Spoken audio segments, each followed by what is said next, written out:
is a moment near the end of every talk I give that I've come to dread just a little tiny bit. The Q&A is going fine, someone raises a hand, and then comes the question, which tool are you using for AI visibility? I always grin and I give the worst answer one can give. It depends. I know what they want. They want a name, ideally a name with a free trial, a super easy learning curve, and a dashboard. They want something they can expense before the end of the quarter, mention it in a status meeting, and it will make them a hero within a day or two of using it. Unfortunately, I have to tell them the truth, which is deeply unsatisfying, and it truly does depend. I use a lot of AI tools for a lot of different reasons and a lot of different outcomes. But the truth is deeper than that. Overnight success does not come from my AI tool of choice. If it did, Claude, my AI boyfriend, would win every time. But the overnight success that you're looking for comes from publishing content every week for nearly 20 years. That is the tool that we use for AI visibility. Not Claude, not GPT, not Lovable, not Grok. Those things help for sure, but true AI visibility comes from publishing content every week for nearly 20 years. There is no easy button. No AI tool will do that for you. You cannot achieve overnight success. It is not a thing. I am sorry to be the one to tell you that, but that is the truth. And when I say this to an audience, I can visibly see the disappointment land. It is not the answer anybody wants, and I understand why. It sounds like I'm being coy, or I'm humble bragging, or I'm selling the slow thing because I don't have the fast thing. I'm not. I just don't have a fast thing to sell you. I wish I did. I truly do. It would be amazing for me as well. But the fact is, nobody does. And anyone who says they do is lying to you. On this week's SpinSucks podcast episode, we'll talk about how to continue to build trust and reputation in an AI world, one day at a time. If you're a communications pro who works hard, doesn't compromise quality, and gets the job done, welcome home. We'll share our tips, tricks, and stories, and together we will change the face of PR. Spin sucks, but we don't. With the SpinSucks podcast, here's Gini Dietrich. Welcome back to the SpinSucks podcast. I'm Gini Dietrich. Before we get started, I have a little tidbit for you. Did you know that if you can't finish watching right now, you can subscribe to the audio version of this show? We're on all the platforms where you get your podcasts, including Spotify and Apple, or you can subscribe to our newsletter at spinsucks.com and receive it in your inbox every Tuesday morning from yours truly. For the past 8 weeks, we have talked about what might look to you like completely unrelated topics. Au contraire, my friends, au contraire. We have discussed, number one, that CMOs don't have an influence problem, they have an operating system problem. Number two, a playbook for showing up inside the AI answer. Number three, how HubSpot built a content moat, which we discovered when I ran them through a PESO Model diagnostic lens, which is my favorite thing to do. I love to do it. Number four, defending your budget in language the CFO uses. Number five, what AI is already saying about your brand. Number six, the org chart that is quietly sabotaging everything you publish. And number seven, another PESO Model diagnostic, my favorite thing in the whole wide world, how Duolingo is building the internet's favorite brand on rented land. And this, of course, is week number 8. It seems sort of related because they're mostly about AI, but they're actually leading us to one big problem, which is what we're going to talk about today. Drum roll, please. How to build trust in the age of AI. We talk about trust generally as though it's a state of being. You have it or you don't. Your brand is trusted or it isn't. And when it isn't, we look for the thing that will turn it on. A campaign, a rebrand, when I'm talking to you, Instagram, a purpose platform, and now an AI visibility tool. Trust is not a setting. It is not something you turn back on after a stumble or worse. Trust is a supply chain. It has stations, and the output of each one becomes the raw material for the next. The first station is what you actually do. It's the product, the service, the way you treat people when it costs you something. If this station is broken, everything downstream from it is just well-distributed fraud, and no amount of marketing or communications will rescue it. We have watched clients try. It goes badly, and it should, because that's not the way it works. The second station is owned media. This is where the claim gets made in a form that both humans and machines can read, find, and quote. This is where what you say you do in public on the record over and over and over and over again. The third station is earned media, where an independent third party confirms everything that you've said about yourselves and says, yep, this is true, we believe it as well. Nobody has ever believed a claim just because a brand made it about itself, not in 1970, not now, and certainly not in a language model built to check whether all of the sources on the internet agree. The fourth station is shared media. This is where actual humans repeat your message in rooms you're not standing in. The fifth is paid, which moves the finished product faster and further, but cannot change what is inside the box. Paid, earned, shared, and owned. You, of course, have seen this floor plan before. The reason the PESO model has outlasted a decade of frameworks is that the four media types map to the actual stations where credibility is built in the actual order they must occur. And you cannot skip a station. You can only decide whether to notice that you skipped it.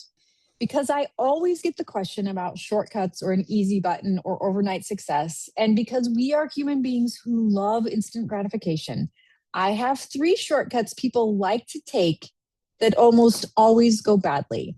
Hopefully you can learn from one or all of them. The first shortcut is to automate everything. And look, I am a fan of automation. You can scale more quickly and you can do so much more if you automate. But not everything should be automated. Just ask Klarna. By early 2024, their AI assistant was handling roughly 2/3 of customer service chats, the work of about 700 humans. And the company spent a year without hiring while its headcount fell by more than 20%. The CEO at the time said that they did this to cut costs because, there are CEOs out there who think AI can replace us, and we're learning that that's not true. But they also sacrifice quality in the process. Because of it, Klarna started hiring humans again. Big surprise. The CEO at the time said something worth remembering. He said, from a brand perspective, a company perspective, I just think it's so critical that you are clear to your customer that there will always be a human being if you want it. I agree. You cannot build trust between a human and a machine. I'm not sure that's possible. Not saying we might not get there eventually, but we're definitely not there now. Automation made the interaction cheaper, but it did not make the brand more trusted. Efficiency and credibility are not the same currency, and one does not convert to the other. The second shortcut is worse, and it happened to a firm whose entire product is in being believed. Deloitte Australia delivered nearly a $500,000 report to the federal government, an assurance review of the system that automates welfare penalties, which is about as high stakes as a document can get. Except researchers found it contained a fabricated quote from a federal court judgment and references to academic papers that do not exist. Oy vey. This can happen to any one of us. We are all lazy and rushed at some point in the day or the week or the month or the year, and we start to trust the tools we're using more than we should. Again, humans can't trust machines. We can't build that right now. Do not do that. AI hallucinates, and you have to check its work every single time. Yes, use it. Absolutely. But you have to look at the quotes. You have to look at the academic papers. You have to make sure that they exist, and you have to make sure that they are used accurately in the draft that you have received. Deloitte ended up having to refund some of the very large payment they received for that report. Nobody set out to defraud anyone. Somebody used a tool that is extraordinarily good at producing the appearance of evidence, footnotes, quotes, citations, all the visual grammar of rigor, and they skipped the station in the trust station where a human checks whether the evidence is real. And the last shortcut is one that is often debated in public. The reasonable response to submitting a report to a client like that is to disclose, right? Label it. Tell people you used AI. Let it take the blame when something goes haywire. After all, honesty wins. I wish. Researchers at the Nuremberg Institute for Market Decisions ran a study and found that the disclosure penalty is real. When reviewing the same content side by side, people rate the AI-made version lower on credibility and emotional appeal, and they're less willing to engage with the product. Even if it's the exact same content and was actually human-made, but the one version has an AI disclosure sentence on it while the other does not. They don't trust this one that has the AI disclosure on it because they think it was made by AI, even if it wasn't. In this case, transparency reveals a fundamental problem, but it doesn't solve it. Their companion research explains why that label lands so hard. Only 20% of people say they trust AI itself. Point made. And only 21% trust AI companies. About 44% know AI can produce marketing content, but just 25% think they'd recognize it if they saw it. Therefore, your audience is suspicious, but they don't trust their own ability to tell what is truly AI created, so they assume it's all synthetic until something proves otherwise. Disclosure is necessary. I am not arguing against it, but it is a floor, not a strategy, and a brand that thinks a label buys back credibility has misunderstood what it lost. So here's the part I think that most of AI visibility conversation gets wrong, including in some of my own thinking. We talk as though getting cited by an AI engine is the finish line. Show up in the answer, win the game. Except the humans on the other side of that answer aren't buying it either. Gartner found that 53% of consumers distrust or lack confidence in the reliability and impartiality of AI search summaries. 41% say AI overviews make searching more frustrating. A solid majority want to switch to turn the things off. I personally find that strange because I far prefer AI overviews to regular search, but tomato. So I'm in the 59% who think it's cool, right? So you're not facing one audit, you're facing two. The machine audits you first, checking whether your claims are corroborated across sources it trusts. If you pass, you get named in the answer. And then the human, who is skeptical of the answer because it was AI generated, goes looking to verify what the machine just told them. So the second audit determines whether you get the meeting, whether they click add to cart, whether they donate money, or whether they volunteer, which is oddly reassuring when you think about it. It means the same evidence base serves both auditors. The earned coverage that makes a model confident is the same coverage that makes a skeptical buyer relax. The owned media library a robot parses is the same library a human reads at 11 p.m. before they email you. You are not building for the robots. You're building the thing that has always worked in a form the robots can also read. Same strategy, new tools. Now go back through our last 7 weeks together with this trust supply chain in mind. Number one, the operating system episode was about the factory itself. It was whether your function is built to produce anything coherent or just to run channels in parallel and hope. It's the former, not the latter. Number two, the organizational chart episode was about what makes it off the line, what actually gets published. 6 approvers and a boring result are a production line that manufactures nothing worth inspecting. Number three, HubSpot was the assembly station done right for more than a decade until its owned media library became a moat that competitors can't cross on a budget. Number four, the visibility engineering playbook was the mechanics, how to structure what you make so it does survive the trip. Number five, the AI reputation episode was the uncomfortable news that the audit has been running for a while and that no one on your team was watching the results. Number 6 was Duolingo was the cautionary tool about shipping enormous volume through a distribution channel you do not own with a thin owned media and earned media record underneath. Famous and durable are different things. And the CFO episode was quality control, proving that the line works in the language that the person who funds it. 7 stations, 1 system. So you might have a trust problem you're trying to solve with tooling with an AI visibility tool if your team can name 3 AI visibility platforms, but cannot name 3 earned media placements that corroborate your owned media from this quarter. You might have a trust problem you're trying to solve with tooling if the most recent article on your blog is a product announcement from 5 months ago.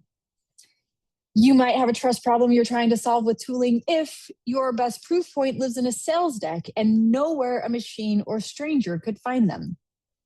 You might have a trust problem you're trying to solve with tooling if someone has proposed getting into the AI answers as a project with a budget, a deadline, and no plan for what the answers should say about you. And you might have a trust problem you're trying to solve with tooling if you've already been asked to raise awareness, but the actual problem is that the people who already know you don't believe you. Not yet, anyway. And that one is the tail. Awareness problems and belief problems look identical on a dashboard, but they require completely different work. So I will leave you with the finding that changed how I think about all of this. The 2026 Edelman Trust Barometer reports that business is now the only institution seen as both ethical and competent, which is kind of mind-blowing when you think about it. And that people trust their employer more than they trust the government, okay, the media, or NGOs. Trust is draining out of nearly every other institution, and it has pooled around companies, around us. That's not a trophy. That's actually a liability with your name on it because you are a communications professional. Because when you're holding the trust the rest of society has lost, spending it on a shortcut or overnight success or an easy button is the single most expensive decision you can make. The tools are seductive precisely because the real work is slow, it's boring, and it's impossible to put in a quarterly plan as a finished item. So, publish the thing, pitch the story, show up in the community, measure what happened, do it again next week when nobody applauses, and again when no one notices at all. That's it. That's the whole method, and it has an unfair advantage baked in. Your competitors can buy every tool that you can buy on the same afternoon at the same price. They cannot buy the years you spend being consistently worth citing. So no, you cannot AI your way out of a trust problem. No, there is not an AI tool that will help you do that. But you can build your way out of one. You just have to start before you need it. The best time to plant a tree is 10 years ago. The second best time is today. Start today. If you would like to learn more about planting your trust tree, join us in the SpinSucks community. It's a great place to get advice, brainstorm ideas, and build real relationships with your peers. You can find us at spinsucks.com/community. That's spinsucks.com/community. And make sure you follow us on LinkedIn, TikTok, and Instagram. We're posting tips, how-tos, cheat sheets, and more every week. I'll see you next week. Bye.